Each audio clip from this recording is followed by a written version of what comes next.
नमस्कार दोस्तों, मैं हूं अंकिता और आप देख रहे हैं ब्लू एरा। आज हम बात करेंगे स्वदेशी और सांस्कृतिक विरासत के बीच एक गहरे रिश्ते के बारे में। क्या आपने कभी सोचा है, अगर हमारी बनारसी साड़ियाँ, कश्मीरी शॉल और राजस्थानी मोजरी सिर्फ म्यूजियम में ही रह जाए तो क्या होगा? आइए जानते हैं कि कैसे स्वदेशी को अपनाना हमारी संस्कृति धरोहर को बचाने के बराबर है। उसे जिंदा रखने में मदद कैसे हम कर सकते हैं? इस स्लाइड में आप देख रहे हैं स्वदेशी और कल्चरल हेरिटेज यानी सांस्कृतिक विरासत कैसे एक दूसरे से जुड़े हुए हैं। इस स्लाइड में हमें यह सोचने के लिए प्रेरित करती है कि हम अगर अपनी चीजों को नहीं अपनाएंगे तो हमारी संस्कृति सिर्फ इतिहास बनकर रह जाएगी। हम उसको रियल लाइफ में कभी एक्सपीरियंस ही नहीं कर पाएंगे। ये हम कल्पना नहीं कर रहे, ये एक रियलिटी बन चुकी है। सोचिए, एक बनारसी साड़ी, एक कश्मीरी शॉल, एक राजस्थानी मोजरी, ये सब चीजें सिर्फ म्यूजियम में रखी हों। ये कल्पना हमें बताती है कि हमारी पारंपरिक कला और शिल्प कितने खतरे में है। अगर हम उन्हें खरीदना बंद करते हैं तो ये सिर्फ देखने की वस्तु बनकर रह जाएगी, जीवन का हिस्सा कभी बन ही नहीं पाएगी। अब सच्चाई क्या है? इस स्लाइड में हम हकीकत देख रहे हैं। कई पारंपरिक कला रूप खत्म होने की कगार पर है। इसका मुख्य कारण है आयात यानी एक्सपोर्ट। सस्ते सामान कर रहे हैं हम लोग। ये सामान हमारे स्थानीय कारीगरों के लिए एक बड़ा संघर्ष पैदा करते हैं। वो खतरे में आ जाते हैं क्योंकि वो कम कीमत पर बिकने वाली इन चीजों की मुकाबला ही नहीं कर पाते। चलिए अब नेक्स्ट स्लाइड पे हम समझते हैं कुछ डेटा, कुछ आंकड़ों को। जैसे कि अगर हम हैंडलूम की बात करें तो ये 43 लाख जॉब यानी इतना ज्यादा रोजगार हमारे लोगों को देती है। वहीं 95% hand woven fabric small towns और विलेजेस से आते हैं।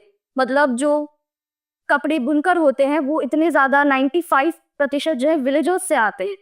तो लेकिन दुर्भाग्य से पिछले 20 सालों में बहुत सारी कलाएं हैं जो पूरी तरह से गायब हो चुकी हैं। डेटा हमें बताता है कि अगर हम अपनी जो कलाएं हैं उनको बेचते नहीं हैं, उनको बचाते नहीं हैं, तो सिर्फ संस्कृति नहीं बल्कि लाखों लोग की आजीविका, जो रोजमर्रा कमाने का साधन है, वो भी खतरे में पड़ जाएगा।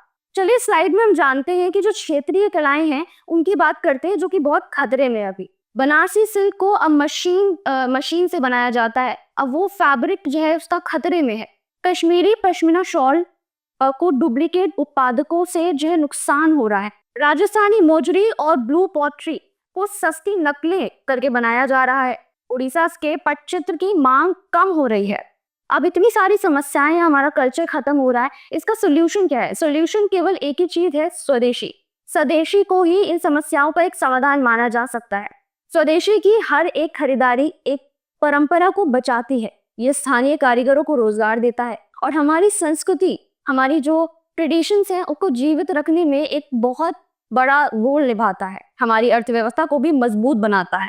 अब स्वदेशी की बात हो रही है तो जो हमारा स्वदेशी ऐप है ब्लू एरा, आप जानते हैं किस तरह से वो इस मुहिम में साथ दे रहा है। ब्लू एरा जैसे प्लेटफॉर्म एक बड़ा बदलाव ला सकते हैं।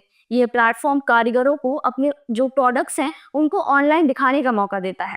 उससे क्या होता है? स्थानीय शिल्प राष्ट्रीय और वैश्विक खरीदारों तक पहुंच पाते हैं। ये कल्चर और डिजिटल इंडिया का एक साथ आना है, क्योंकि जब ये सारी चीजें एक साथ आएंगी, जब हम सब मिलकर काम करेंगे, तभी भारत जो है असलियत में बन पाएगा आत्मनिर्भर।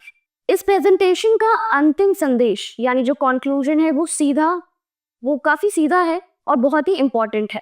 जो भी हमारी एक्सपोर्टेड चीजें हैं जो हमारे घर को सजाती हैं, लेकिन स्वदेशी चीज हमारे दिल और देश को सजाती है।